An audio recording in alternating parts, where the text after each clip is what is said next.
Hello बच्चों, कैसे हो आप लोग। उम्मीद है कि आप लोग अच्छे होंगे और मैं भी अच्छी हूँ।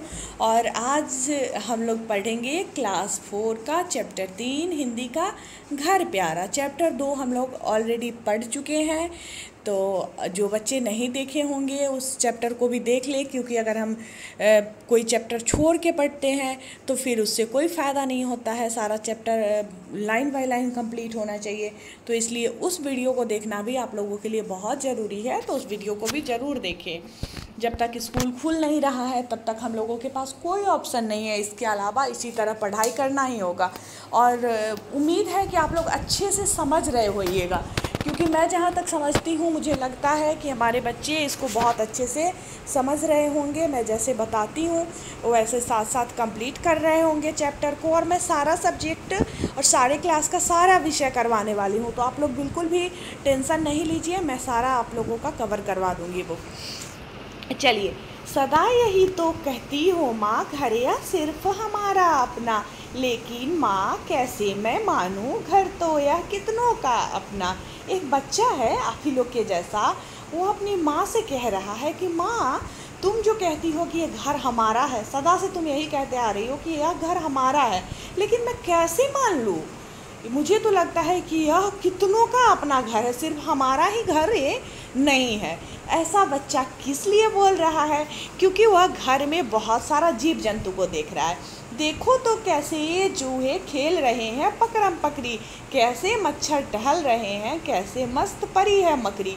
अब वह अपनी माँ को घर में दिखाता है कि देखो तो चूहे कैसे पकड़म पकड़ी खेल के दौड़ रहे हैं, मस्ती कर रहे हैं, कैसे मच्छर अपने पूरे घर में टहल रहे हैं। और वहाँ ऊपर उसको भी तो देखो, जो मकड़ी होता है वो कितनी मस्त से परी है। ऐसे हाथ दिखा दिखा के बच्चा अपनी माँ को सारा जीव जंतु जो भी है, कीड़े मकोड़े, उसको दिखा रहा है अपनी मम्मी को।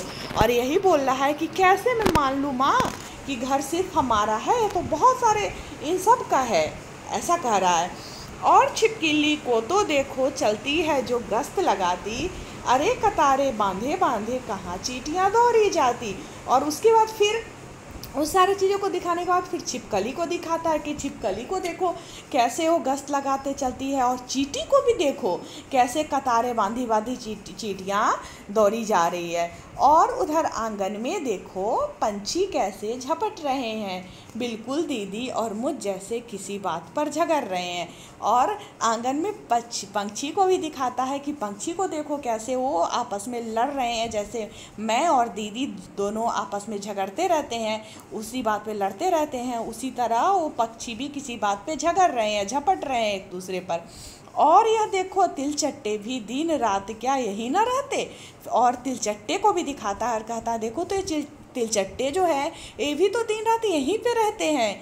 क्यों रहते हैं? इस घर में तो इसे ना अपना घर समझते, तो अगर इस घर में वो रहते हैं तो क्या वो इसको अपना घर नहीं समझते? इसलिए तो कहता हूँ माँ, घर ना समझो सिर्फ हमारा, सदा सदा से जो भी रहता सबका ही है घर या प्यारा। और अपनी माँ को समझा रहा है, इसीलिए मैं कहता हूँ माँ, इस घर को सिर्फ अपना ना समझो, सदा सदा से जो और भी जीव जंतु यहाँ पे रहते हैं सबका प्यारा घर है। दिव्यक रमेश इस कविता को लिखे हुए हैं। शब्दार्थ में एक चीज़ आप लोगों को नहीं समझ में आया होगा, गश्त लगाना। गश्त लगाना क्या होता है? गश्त लगाने का मतलब होता है घूमना, जो घूमते रहते हैं। तो क्वेश्चन आंसर हम लोग बाद में करेंगे, क्वेश्चन आंसर बाद में अगले क्लास में कर लेंगे। फ़िलहाल इस कविता को आप लोग याद ज़रूर कर लीजिएगा, बुक में जितना भी कविता है उसको याद कर लीजिएगा। और हाँ, चैप्टर 1 कविता मैं बोली थी आप लोगों को याद करने के लिए, आप लोगों ने किया क्या? अगर कर लिए होइएगा तो मुझे कमेंट में ज़रूर बताइएगा। तो फिर मिलती हूँ आप लोगों से मैं नेक्स्ट क्लास में। तब तक के लिए बाय बाय। अपना ख्याल रखिएगा, घर में रहिएगा, बाहर बिल्कुल नहीं जाइएगा, क्योंकि कोरोना वायरस की वजह से बाहर बहुत खतरा है, इसीलिए हम लोगों का स्कूल भी बंद है। ठीक है, बाय बाय।